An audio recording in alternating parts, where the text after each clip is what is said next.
ए बोऊ कौन है गोटे कथा पचारि कौन कहूँ तो जब गोटे झील था हाँ से केते काम करता कहल माउसी जिते काम करुची तोर गोटे झील से कर न था कहीं माउसी मोर झील नुह कि से काम करती है ना तू सत कहलु ना से काम करुची बोली तू तो झील कहू ए तोर गोटे कहवा गोटे अभ्यास हो गलानी बुझिलु सत कहले तो कथार अच्छी लोक देहरे लगी जाए आ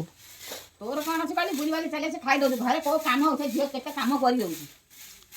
माउसी करुची काम आ करूनी कौन से करती कहीं मुझे तो कोनो देखी पारुनी काम करिया ना मुझे 9टा 10टा उठुची से कि जानी पारुनी सकाळ सब करची ओबरो ओठा करची आ ना भगवान जब गोटे भौणी दे था मत तत गोटे झील दे था गोटे केते आनंद से शाड़ी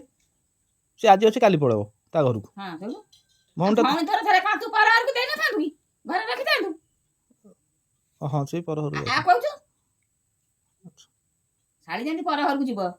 से पर घर को जीव ना तो घरे रखी दे नहीं भगवान कहीं गोटे झील देलेनी तो कह झील तो देलेनी हम नहीं कहीं देलेनी कहीं देलेनी मोर न देले ना मोर तो समस्त को झील डाके झील हां ना मत जा लगुच से काम कर तू तो झील झील कहीकि काम हासिल कर हाँ। तुम शाशु को पारि हेबनी घर भंगाटा सब बेले लागिछि